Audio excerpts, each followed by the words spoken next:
justamente como um case de sucesso, um exemplo que pode ser visto e com alguns resultados, né? Então, obviamente, vou começar com o chapéu da Embrapi, e eu acho que é interessante somente ver que a Embrapi é justamente isso. Ela pode, né, vendo os grandes desafios, entendendo, traduzindo esses grandes desafios para o Brasil, a gente vê que há vários que, obviamente, são diretamente relacionados. A gente vê a questão de água, né, que foi falado antes, saneamento, né? Eu compactuo, estava falando com o professor Horta, o Prata ali, uma vergonha, né, a gente do Brasil ter a situação que está muitas vezes das capitais e o fato de não poder ter água tratada, com o conhecimento todo que tem nessa área. A gente vê ali a questão de economia circular, ou seja, de eliminação de resíduos, né? A gente tem aqui nesse estado questão já, né, o duplo problema com a questão do Brumadinho, por exemplo, e vendo, confesso que vendo aquela imagem que passou, uma das imagens que passa com uma câmera que estava em cima e vendo os caminhões lá perdidos, de onde saber, eu imagino, eu precisava, qualquer aluno de engenharia poderia fazer com um projeto, eu diria assim, terceiro, quarto semestre, um programinha não precisa usar inteligência artificial, um programa simplesmente capturando aquela imagem, conseguir ver que algo errado está acontecendo, que ela está vindo e mandar por SMS ou WhatsApp para várias pessoas uma mensagem de alerta. Com certeza não salvaria a vida dos que estavam no refeitório, porque construir um refeitório tão próximo assim é mais complicado, mas aquelas hotéis e pousadas que tinha na região. Então, assim, a gente vê que a tecnologia tem, eu acho que falta muitas vezes vontade política. E eu vejo nisso. Nesse contexto, a ideia aqui é dizer que a Embrapi ela pode ser um parceiro nesse ponto, né? Então, assim, chamado como Embrapi, primeiro só um slide só colocando, justamente a ideia da Embrapi é justamente aproximar esse gap que existe entre a academia e as empresas, né, montando um modelo que não é, o professor Jorge sempre gosta de dizer, uma jabuticaba, não é uma invenção brasileira, na verdade é inspirado em modelos como tem na Alemanha, o Instituto Fraunhofer, os próprios IRC, né, os University Industry Cooperative Research Center nos Estados Unidos, o Catapult na Inglaterra, Carnot na França, vocês têm vários modelos, então criar uma rede de centros de pesquisa, justamente aproveitando as competências que ajudam a gerar o Brasil a ser o 13º em produção científica, mas aproximando esses centros das empresas. E esse é o grande desafio, e ali colocado, é justamente focar em áreas de inovação que sejam tecnológicas, mas tem impacto econômico e social também, né, como já falado. Porque a gente, né, se pegar de novo o caso do saneamento, ele é uma oportunidade de negócio, ou seja, obviamente, se a gente quiser melhorar a situação, vai ter muito equipamento, medição de vazamento que vão ser vendidos. Por outro lado, é uma questão, o impacto social e de saúde também, ou seja, eu ouso dizer que nós vamos economizar, porque o Brasil paga a conta de não ter o saneamento, justamente na questão de medicina, né, no tratamento de saúde, isso poderia ser melhor utilizado. A ideia, justamente, como foi falado, né, a Embrapi, então, ela está nesse meio entre a universidades e a empresa, a gente usa o conceito de maturidade tecnológica, entendendo que as universidades elas são níveis mais baixos de maturidade tecnológica, então, ideias iniciais. Um ponto a destacar é que, cada vez mais, né, as soluções mais disruptivas dependem cada vez mais dessas pesquisa básica, né? Isso é interessante, a gente percebe, se for olhar justamente dos desafios, né, a informática aplicada na parte médica, novos medicamentos, isso envolve muita ciência, né, e que rapidamente deve virar um novo medicamento ou algo do gênero. Então, esse é o objetivo da Embrapi, um desafio. E aí é importante, eu acho que se comentou muito, essa ideia de ter foco em demandas industriais. Alguém falou bem, e essa é a nossa ideia, que inovação é nota fiscal, é uma inovação que vai para o mercado, né, que o Watanabe comentou, é perfeitamente isso, mas o importante, alguém comentou também, mas o problema é como é que o professor vende a sua ideia para a empresa.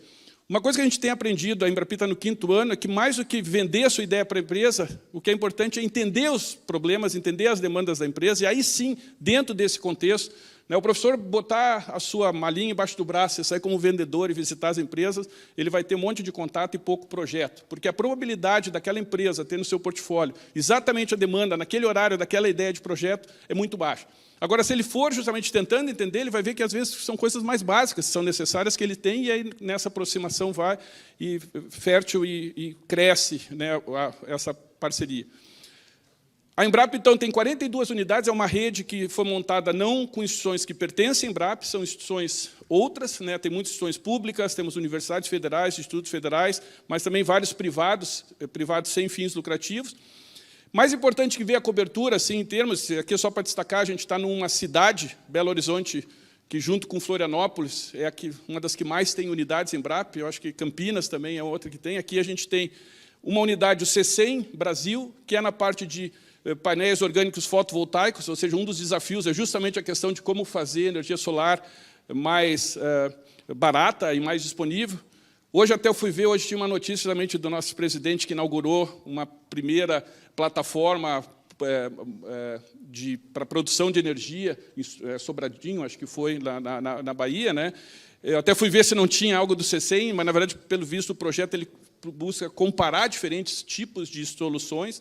Então, mostra que é algo bastante real, né? Eu acho que a questão de energias, fontes renováveis de energia para o Brasil, que tem isso tão abundante, é algo que, sem dúvida, teria...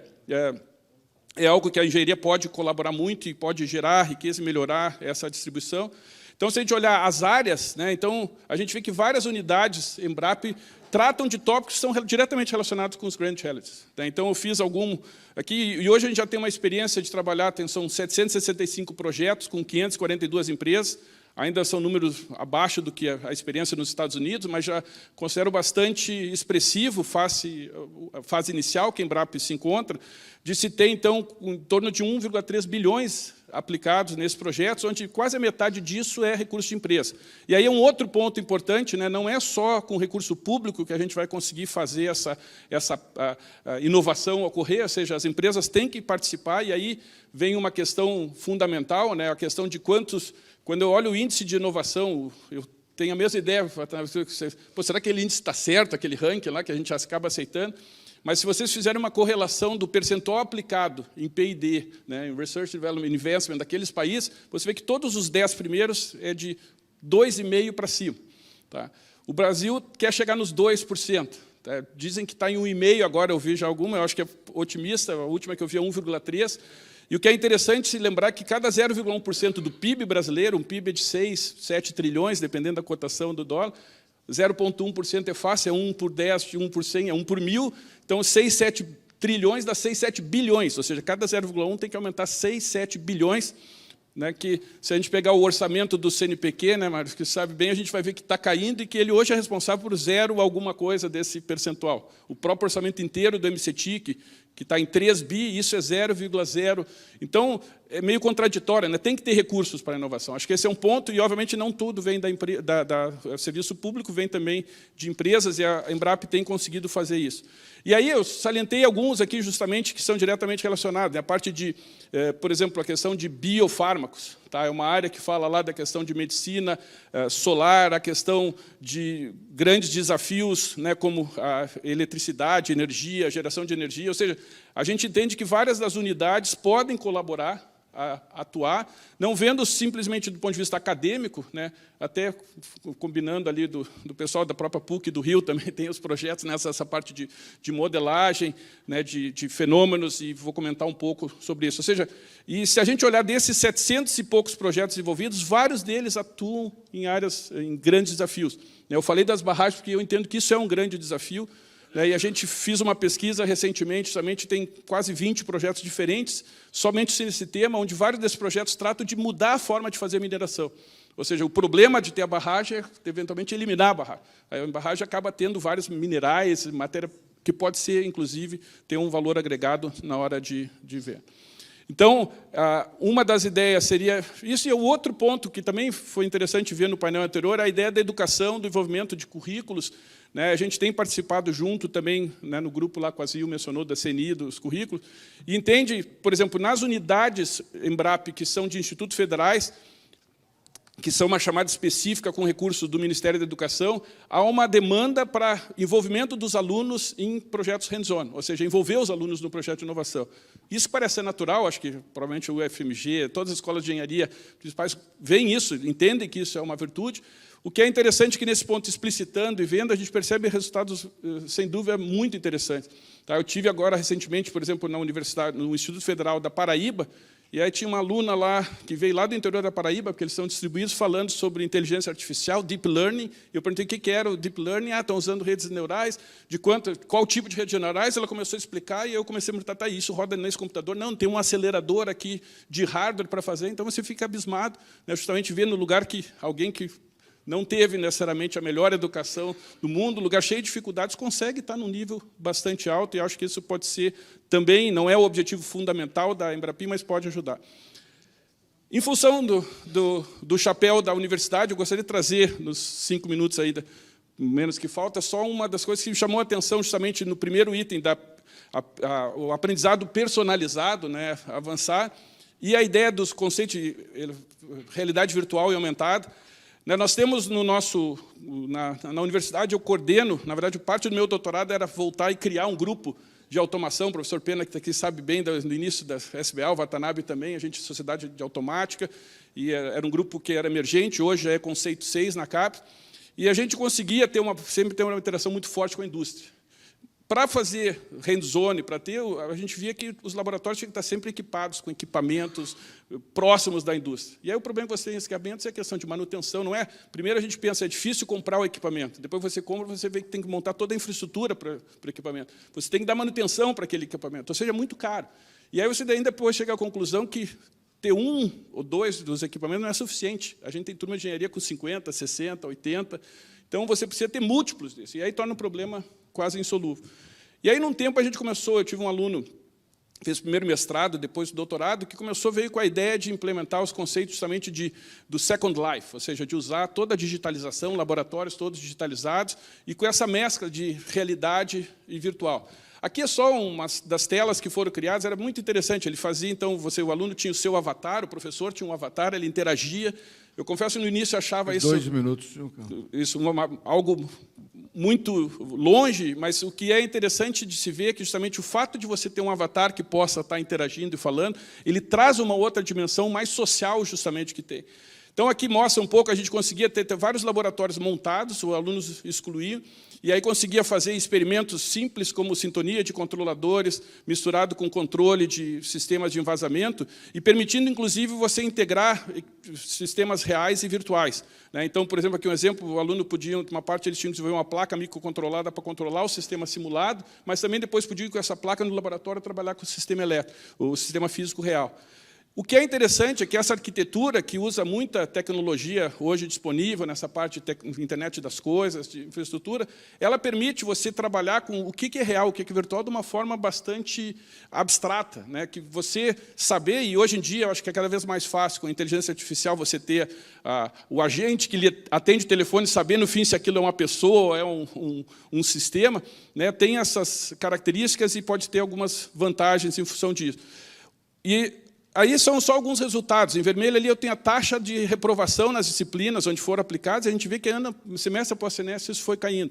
Por quê? Não só porque os alunos dessa geração mais nova está habituada e sente isso, mas porque, alguém comentou isso, não é só a parte técnica importante, é a parte de fun, né, a parte de motivação e conseguir ter os alunos motivados.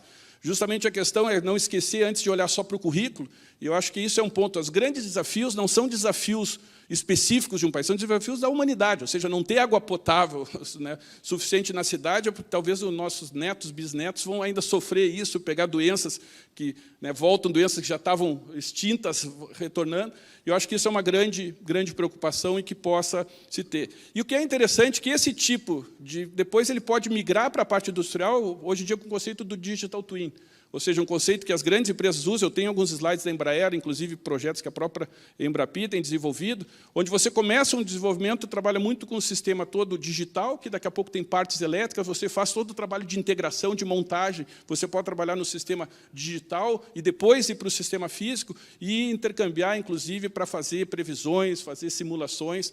Então, trazer esse tipo, acho, de tecnologia, e aqui eu acho um ponto, coloco isso como um desafio para o Brasil, né? Tem muita discussão hoje na Câmara, Indústria 4.0, de como vai ser essa automação e o desemprego que isso vai dar, e a dificuldade que os trabalhadores vão ter. E a minha visão é que os antigos trabalhadores, talvez na minha geração ou mais velha, vão, sem dúvida, ter mais dificuldades que a nova geração. Essa nova geração ela está muito mais acostumada a trabalhar com essa parte digital, e é isso que eu acho, e o Brasil, com a disseminação, com a entrada de celulares, sistemas digitais, isso é uma oportunidade grande. A criatividade do brasileiro, né, eu concordo quando falaram das startups, a gente fica abismado vendo, na Embrapa, hoje, 40% das empresas são pequenas, micro startups. As soluções que se tem, soluções globais. Tá? Justamente não é a solução específica para o Brasil, mas é uma solução que pode ser levada para o mundo todo. Então, acho que é isso, só para finalizar. Então, depois fico à disposição para perguntas. Obrigado. Muito obrigado, Carlos Eduardo.